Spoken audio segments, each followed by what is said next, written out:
Alors moi je suis moins connue que Farid, je le sais parce que là j'ai essayé de traverser la foule pour passer, je leur disais je joue et j'étais là oui on nous l'a déjà fait.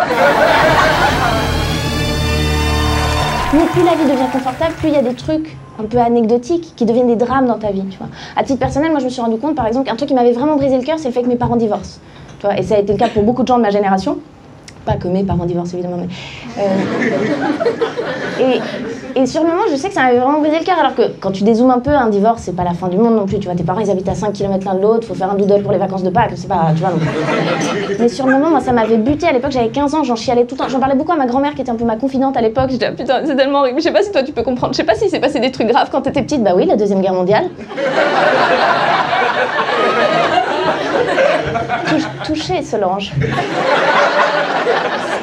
Ce qui pose évidemment la question de comment ils devaient être chiants les gamins dont les parents divorçaient pendant la Deuxième Guerre mondiale. Putain, papa trompe maman, ensuite il est nazi, quelle année de merde. Si, on peut faire une expérience là, tous ensemble. Si on remonte tous 4 siècles en arrière, parce que par applaudissement, je sais pas s'il y a des nobles dans la salle ce soir. Non. Levez votre haut. Alors, si on remonte tous 4 siècles en arrière, là, nous tous les gueux, là, on aurait quoi comme vie il y a 4 siècles? On aurait bossé 15-16 heures par jour, à peu près, 360 jours par an, à peu près, pour à la fin de l'année, qu'est-ce qu'on avait? Un jet ski, des vacances, des RTT, non, de la farine. Yes, putain. Et on s'est pas fait manger par les loups, mais quelle année! Et c'est vrai qu'entre ça, le choléra, les attaques de vikings, t'avais moins le temps de te poser des questions, tu vois, genre, mais je sais pas si mon papa m'aime vraiment, tu vois ce que je veux dire? J'ai l'impression qu'on se voit beaucoup moins depuis qu'il a eu la peste. Et en plus, j'ai l'impression qu'aujourd'hui, on a le temps de se poser des questions et on nous a enlevé un truc qui était très pratique pour répondre à toutes nos angoisses, c'est cette histoire de religion. C'était quand même vachement bien. Il y a peut-être des croyants dans la salle, je trouve ça chouette. Moi-même, je suis athée.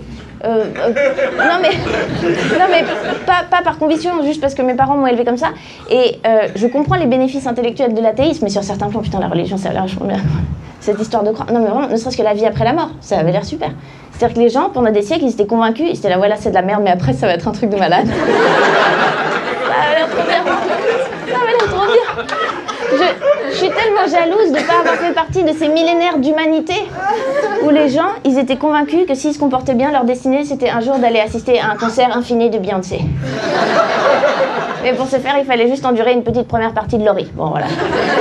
Et un jour, il y a les siècles des Lumières, les philosophes, l'athéisme qui sont arrivés, ils nous ont dit « Alors en fait, on s'était trompé, Beyoncé n'existe pas, en fait, c'est Laurie, et après on meurt, bonne soirée !» Un petit peu difficile quand même. Mais ça va, j'ai l'impression qu'on a trouvé des solutions pour réinjecter un peu du sens dans nos vies. Nous, aujourd'hui, qui n'avons plus de religion, j'ai l'impression qu'on a trouvé des disciplines qui nous aident un peu comme ça, qui nous structurent. Il y en a deux en particulier, j'ai l'impression qu'ils se sont élevés au rang de néo-religion ces dernières années, qui sont l'auto-entrepreneuriat et le crossfit. Vraiment, les deux piliers actuels de la société occidentale.